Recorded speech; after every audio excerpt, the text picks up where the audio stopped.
Diabetes is the fastest growing illness among children in the world. In fact, 1 out of 7 children will be diagnosed with diabetes this year alone.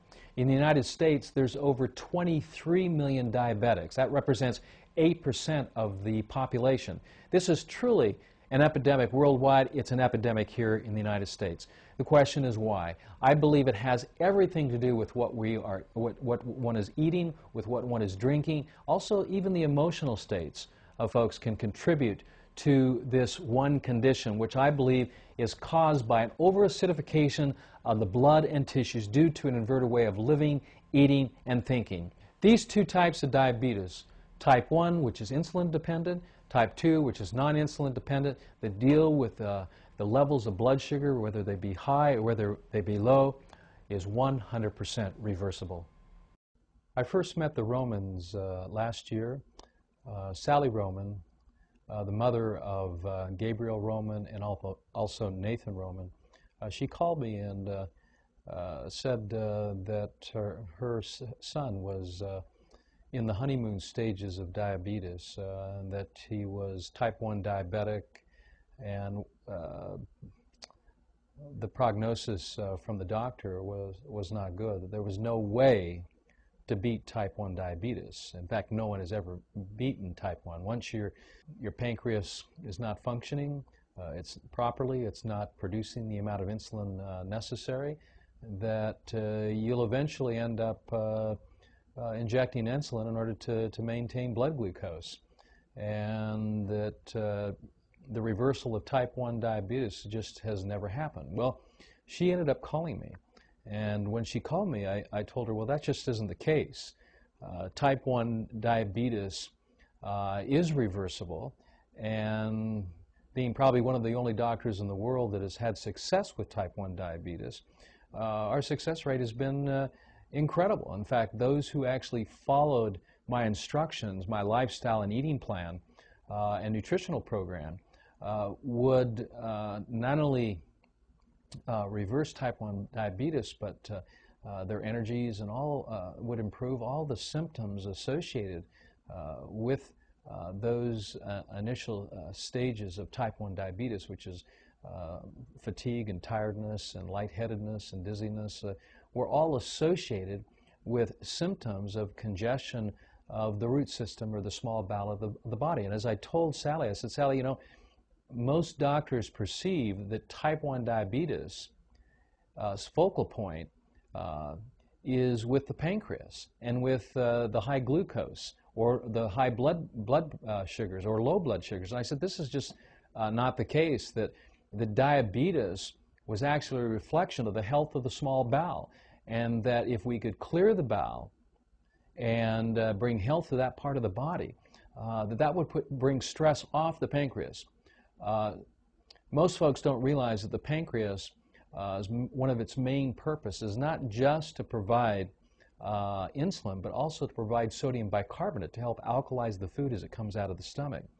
So if we could then develop an eating plan that Nathan could embrace, that he had a good chance of reversing this. When I saw Gabriel, you know, he had the typical outward appearances of a type 1 diabetic: underweight, he was tired, he was fatigued, and he just wanted his life back. He wanted more energy. He wanted to feel like other kids. He wanted to be able to go out and play with energy and vigor, and he just didn't have that.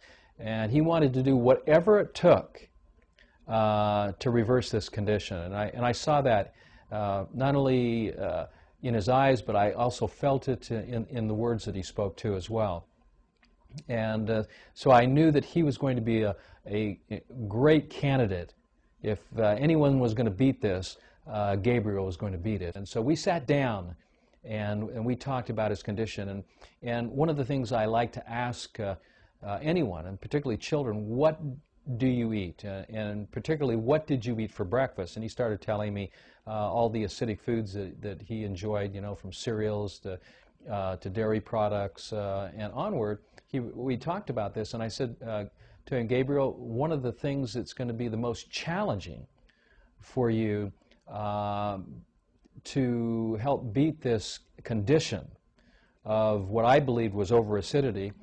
They were looking from the perspective of high blood sugars, is to eliminate all of the acidic, the acid contributors in your lifestyle and diet. And one of those, of course, is what you eat and what you drink. So no more soda pops, no more fruit juices for breakfast, no more milk drinks or dairy products, and especially no more animal proteins. No chicken, no beef, no pork, no fish.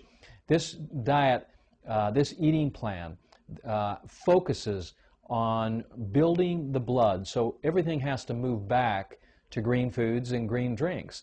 And so we sat down, and I took a drop of blood, capillary blood. I put it on a blood slide. We magnified it up about 20,000 times, and in fact, I've got it right here, and you can see it. As you see the blood, you can see some of the white spots on the red blood cells. When this was the typical marker for diabetes, and I showed Gabriel, I said, this is what red blood cells look like when they begin to break down. They begin to ferment, and as they begin to ferment, their proteins, their fats, and also their sugars are released into the bloodstream. And this is why your blood sugars are going up is because just like a banana, when it ripens, it gets sweeter and sweeter. This is what is happening to you, Gabriel. Your red blood cells are getting sweeter and sweeter and sweeter, and it's releasing blood sugars, and it's going up, and that's, of course, putting more demands on the pancreas. But this won't happen if we heal up the small bowel, because my foundational theory is that blood is made in the crypts of the small intestine, and if there's congestion there of chicken McNuggets or beef McNuggets or undigested food, then the body cannot produce the proper amount, not only in numbers, but in quality too, of red blood cells to help provide the foundational body cells, the red blood cells, to help build healthy tissue, organs, muscles and bones. And so this was going to be the focus, and he embraced this immediately, and this was wonderful. And then I showed him, and as you can see right now on the screen, I showed him his dry blood, and I said, Gabriel, these are the patterns that you see in the dry blood. Look to the center. Do you see the dark center? That's undigested food, undigested animal protein. And you see the white areas inside the center? Those white areas are indications of breakdown in the small intestine, irritation or inflammation in that part of the body.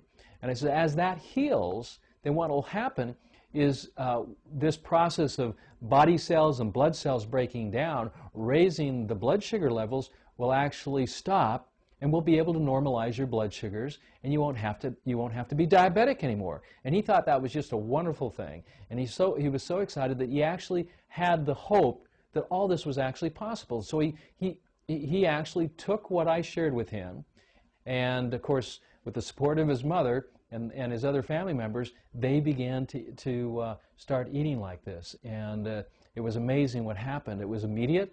Gabriel's blood sugar started to normalize, and the rest is history. Gabriel is no longer a type 1 diabetic.